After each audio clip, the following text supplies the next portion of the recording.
From hotspots to hidden gems, this is your guide to all things local the LA Unscripted way.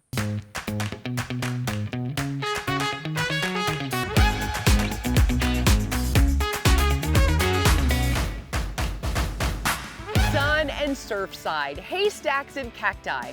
There are so many reasons to live and love LA. Welcome to LA Unscripted, everyone. I'm Dana Devin, and the next half hour is for you as we share how to squeeze the best out of SoCal, like right here at Prospector Ranch. First up, try something new and know this one is LAU approved.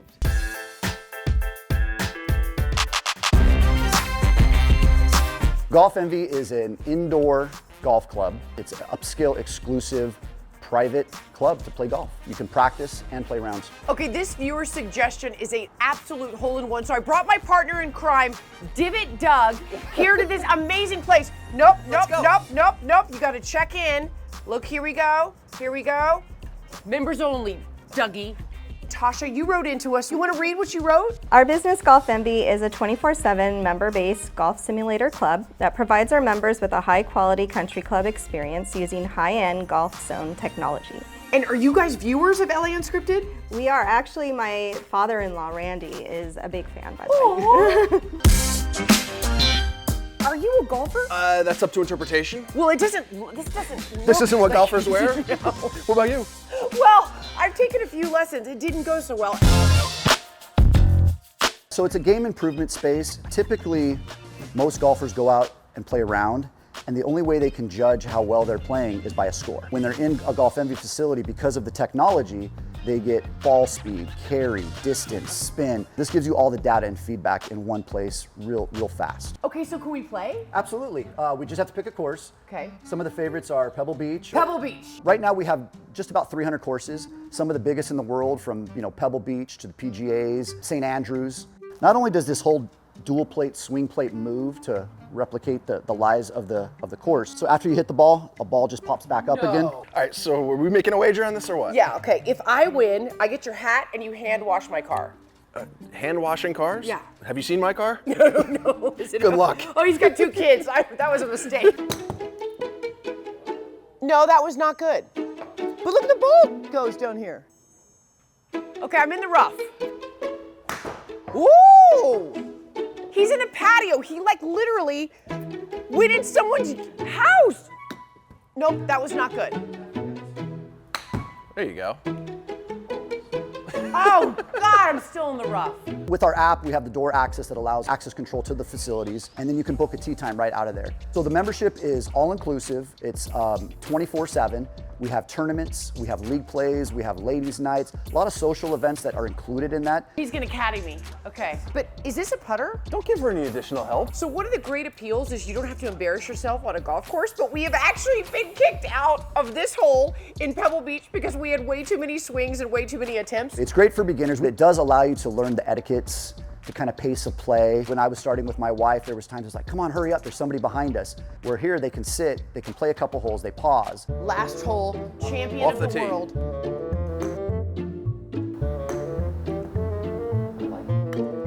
Oops. Yeah! We've seen a lot of our members in their short game really improve just because of the repetitions they can take and the amount of practice that they can get in an hour or two that you just can't get on an outside course. What a load of trap, I lost. Yeah, putter luck next time. But Golf Envy was the best shoot by par.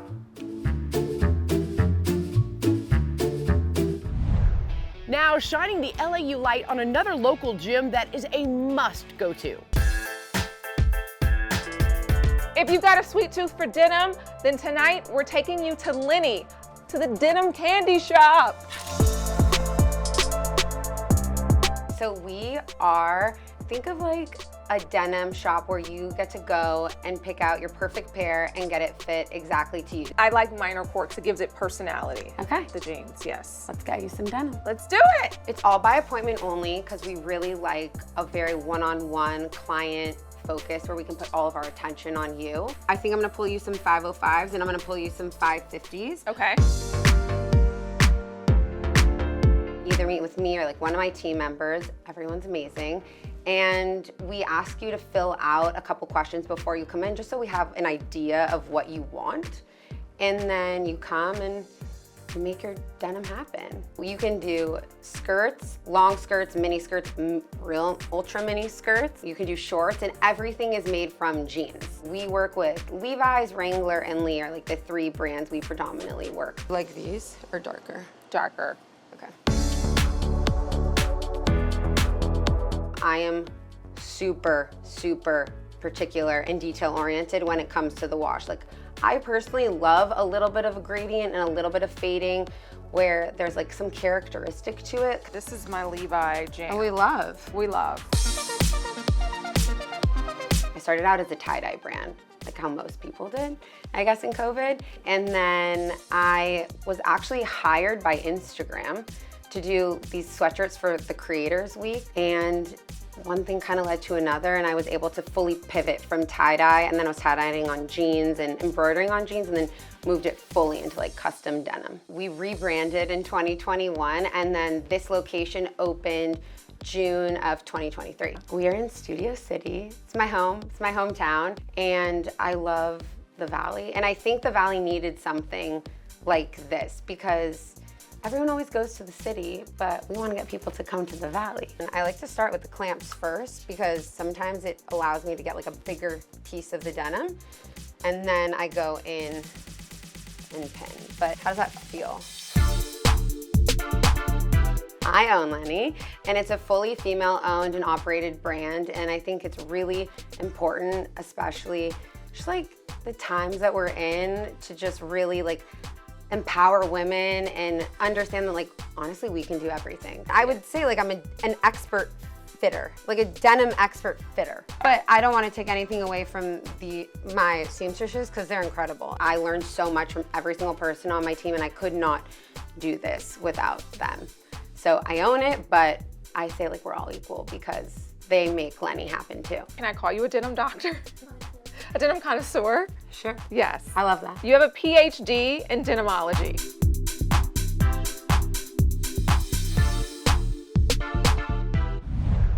There are so many choices to tune in or stream, so we take this time together very seriously. Now, when you have some time outside of our LAU half an hour, put this on your gotta-do list. Now, why a trio of TV legends want you to drop the mic and follow the man who calculated death. This is the telegram from Hermann Göring. Oh my gosh. This was Hitler's number 2 man. Yes. That was my grandfather's. This was Werner von Braun's. Like, I think what makes a good friendship is when things are really bad, and that empathy and that feeling that you can go to somebody no matter what. And Suzanne said to me at one point, she said, and I quote, "I don't have time for new friends." And I think I said I don't have room for new friends, like the dance card's full. Yeah, and I said, I took that as a challenge, and here we are, 25 years later. Even doing the podcast together, I constantly said to Suzanne, this is your story. Talk about it from your perspective. Don't be a journalist. Like, no, I can't. I have to be unbiased. I have to step back. I can't put my emotions in. Because that's where we came from. Iconic LA news anchors Lisa Joyner and Suzanne Rico making headlines for producing a new top-of-the-charts Wondery podcast. There he is. So There he is, That guy. that's him, Robert Lesser, sitting next to Werner von Braun. It has been 17 years, but 2 years before that we dated. So 19 years. Yeah, that would be 19. Math, not my strong suit. She overlooks that. One of the smartest people I've ever met. That was what freaked me out. I was like, I thought he was just funny. He's really smart, really well-read. Suzanne knew that I was a history buff about the space program in particular. And so she casually said, oh, you know, my grandpa worked on the space program. I was like, oh, wow, that's really cool. I'd love to talk to you about it. She said, yeah, before that, he worked for Hitler. But anyway, yeah. And I was like, let's rewind. bury the lead. Bury the lead. Produced by Emmy winner John Cryer, the World War II story is sure to wow and is quite the family affair on air and off. This is a story that begins with a dying wish. One thing I would like you to do. The reality is that I didn't really know much about my family ancestry until my mom died. And when she died, she left a half-written memoir. And her dying wish was that my sisters and I finish it. Mom's letters, Dr. Gabrielle Rico, this is my mom. And actually, I think these are letters from her mother. Finally looked at it and realized the scope of what happened to her in World War II Germany as a child growing up in the Nazi regime with this father who was this brilliant scientist working for the Nazis. I was like, oh my God, this story has purpose. This story can have impact. And these guys recognized it and they were like, let's go.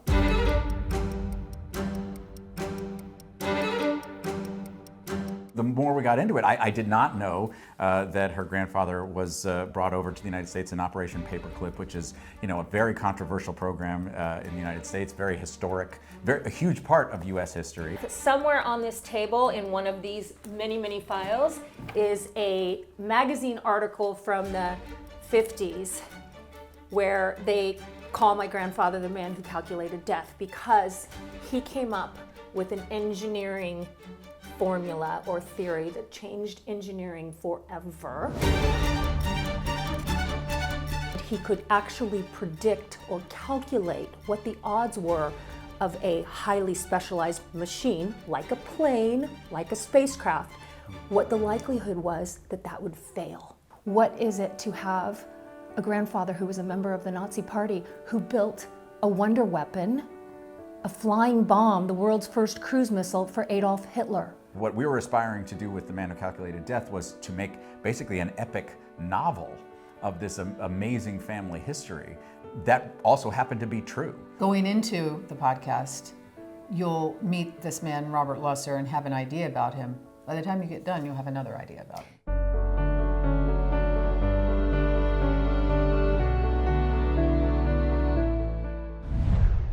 LAU is all over SoCal, so you don't have to be. And we have more must-tries when LA Unscripted is back in a beat.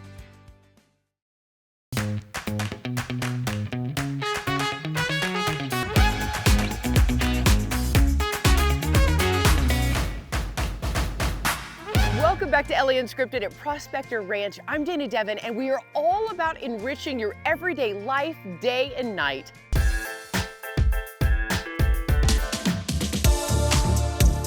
Space is very intimidating. They think they need 16 degrees to even entertain a conversation about space exploration. And I saw that a lot at NASA and being around Apollo astronauts my whole life. So what I wanted to do was make it more approachable. And Sally Ride said it best, if you can see one, you can be one. And I wanted to take that a step further and literally put people in space. LA Unscripted is headed to space, and we brought a special astronaut along for the ride. Hey Olivia, hey everybody, I'm KTLA 5 news reporter Chris Wolf. And how cool is this? I have to admit, at times I have been accused of being a space case, but today I will live up to that title, proudly. Are you ready to do it? I'm ready. Let's go to space. Let's do it. The Lunar Light Discovery is an immersive space experience that combines a bunch of different experiences like immersive theater, VR, a discovery room, and an escape room, all of which give mission specialists a chance to go to the moon. This is crazy. My grandfather was on Apollo 14, and my other grandfather was a scientist for the Apollo program as well, and I worked at NASA. And I decided to combine both of my passions of space exploration and entertainment, and I created the Lunar Light Discovery. Everyone who walks through the door is a mission specialist, and they have to suit up and they have to go to that impact site and they have to drill for that blue light and do experiments in an actual lab and save the moon. Aster is the newest member of the Intergalactic Security Agency. He's very excited to be here and he's a very big fan of General Jackson. General Jackson, or Gen Jack, guides our mission specialists through the entire experience. I get them in here, I get them suited up, and then we go on the mission and I guide them out on the moon. So I'm curious, what are your qualifications? How did you end up here? I gotta hear, like, what are you good at? What are your special skills? I'm almost overqualified. I'm good at talking. I'm good at having fun. I could carry some things not very heavy. Oh, wow. That's what I'm going to say the whole time. Just wonder.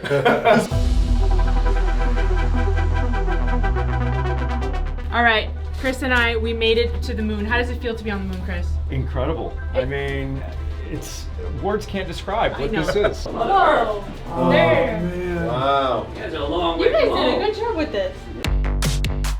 I play Stella, who has moved to the moon from sunny, rainy England and has been stuck in this lab for weeks, months, years, a little unclear, sort of lost her grip on reality a little bit. This is Deej, and he plays Deej, the robot. Well, thank you kindly. Ooh. Oh. Whoa. Well, that's different, isn't it? Oh no. Oh, man.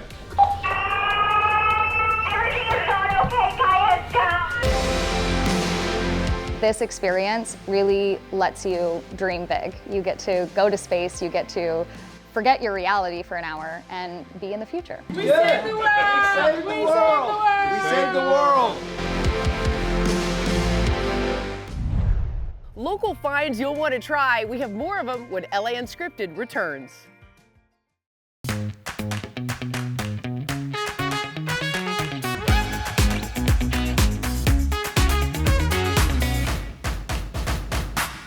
Location, location, location. It's everything, right? Just like right here at Prospector Ranch. So where should we go off script next? Let us know. But for now, check this out.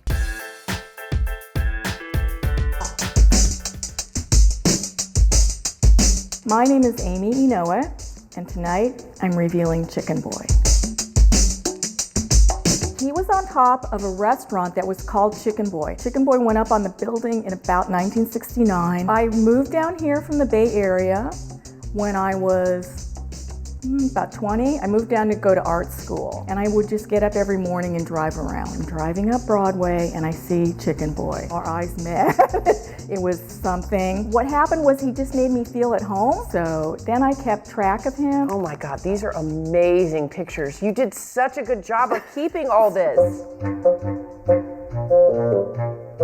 So one day I'm driving by and there was a for lease sign on the building and it was boarded up. So I kept calling them and saying, what's gonna happen with the statue? Please don't destroy him. And then they one day said, well, if you're so concerned about saving him, come and get him. At that point, I didn't know he was 23 feet tall.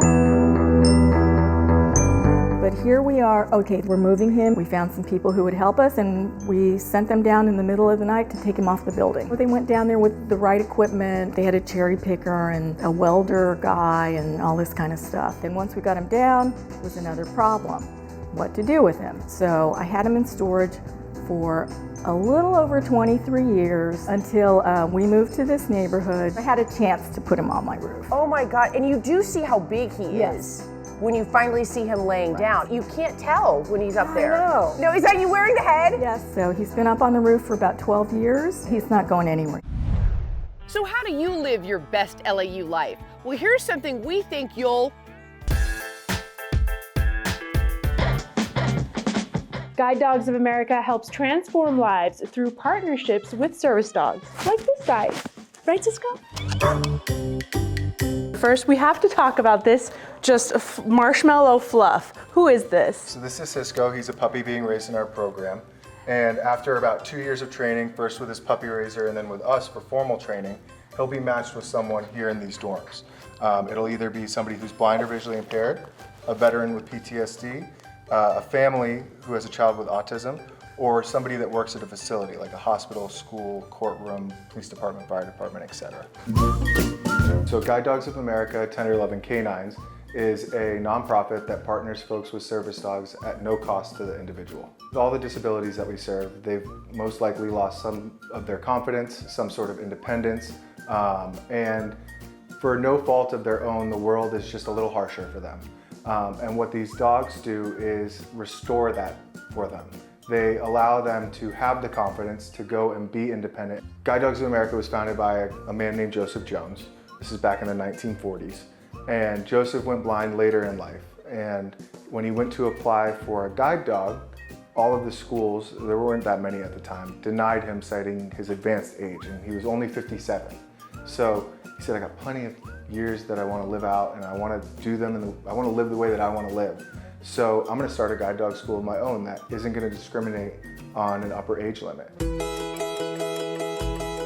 We were here at Guide Dog Campus one day for a graduation for one of my brothers who was visually impaired, and he was given one of his dogs, and Margot said we should really do something to give back.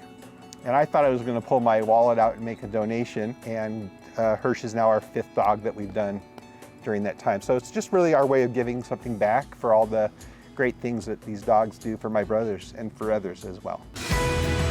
It's the first question anybody asks. How do you give them up? And all I can tell you is it's hard to give them up, but you're not giving them up, you're giving them forward is what we say. If we look at it as giving them forward, it's still hard. But it's so amazing to watch these dogs go into the world and work. This is where they come to decompress each night after a long day of work. The training is not easy. There's a ton that goes into it, especially on our end, making sure that these folks are prepared to go home, that they're going to be safe with their dogs out in society, and that they have the confidence that we hope they're going to receive. It feels good to be a part of the community, and it feels good to be doing something for the community, for the greater good, something that is outside of ourselves. All right, that's a whole lot of amazingness for one show, and we are out of time, so thank you so much for going off script with us, and thank you to Prospector Ranch. So where will we be next? You never know. Good night, everyone. Mwah.